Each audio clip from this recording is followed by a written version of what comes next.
Am I the only one that didn't know Napoleon was outsmarted by bunnies? Yes, you heard that right, bunnies. The great military genius, the man who conquered much of Europe, was once bested by a bunch of fluffy, adorable rabbits. It's one of those bizarre historical anecdotes that you just can't make up. So, buckle up, because this is going to be a wild, or should I say, a wild hair of a story. Let me tell you the story. It all started in the summer of 1807. Napoleon Bonaparte, fresh off a series of military victories, decided he needed a break, but not just any break, a grand celebration. And what better way to celebrate than with a rabbit hunt? After all, hunting was a popular pastime among the European elite, and Napoleon was no exception. So picture this, it's 1807 Napoleon Bonaparte decides to celebrate his victories with a rabbit hunt.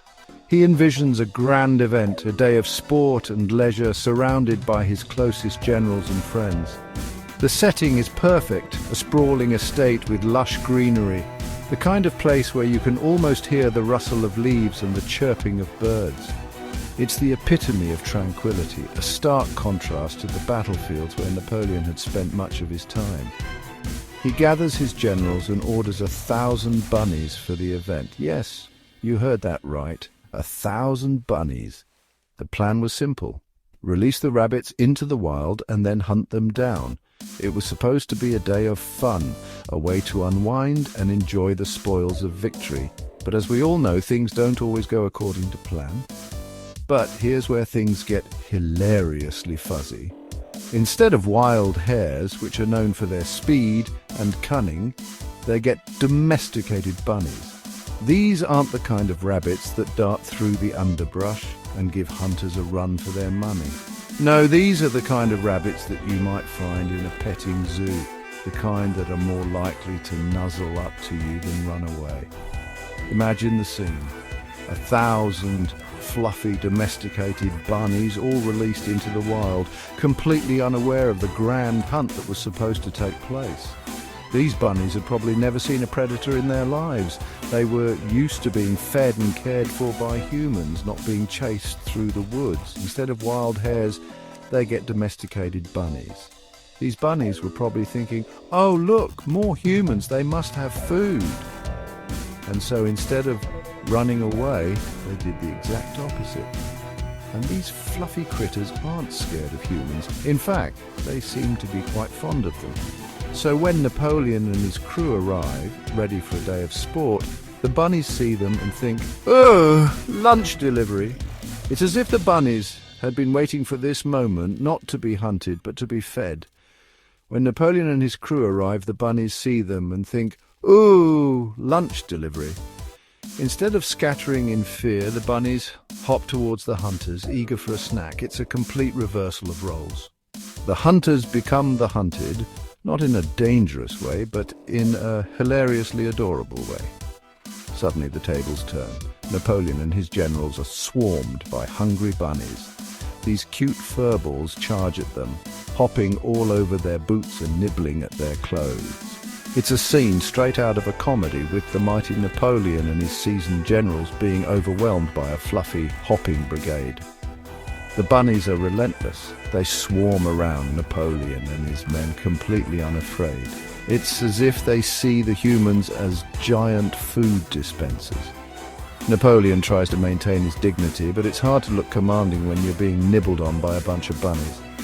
These cute furballs charge at them, hopping all over their boots and nibbling at their clothes. The generals try to shoo them away, but the bunnies are undeterred.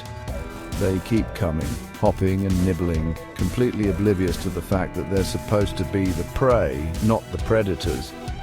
Napoleon tries to shoo them away with his riding crop, but nope, these bunnies are relentless. They keep coming, hopping and nibbling, completely undeterred by the riding crop. It's a sight to behold. The Emperor of France, one of the most powerful men in the world, being bested by a bunch of bunnies. The scene is chaotic. Napoleon and his generals are trying to maintain their composure, but it's hard when you're being swarmed by 1,000 bunnies. The bunnies are everywhere, hopping and nibbling, completely oblivious to the fact that they're supposed to be the prey. not the predators. The Emperor of France, conqueror of Europe, was forced to retreat by a fluffy, hopping brigade. It's a moment of pure comedy, a reminder that even the greatest of men can be brought low by the most unexpected of foes. Napoleon, the man who had bested armies and conquered nations, was forced to retreat by a bunch of bunnies.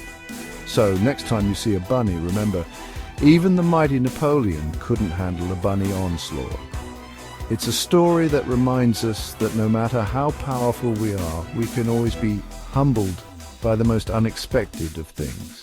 It's a story that brings a smile to our faces and reminds us of the lighter side of history. It's a story that has been passed down through the ages, a tale of humor and humility.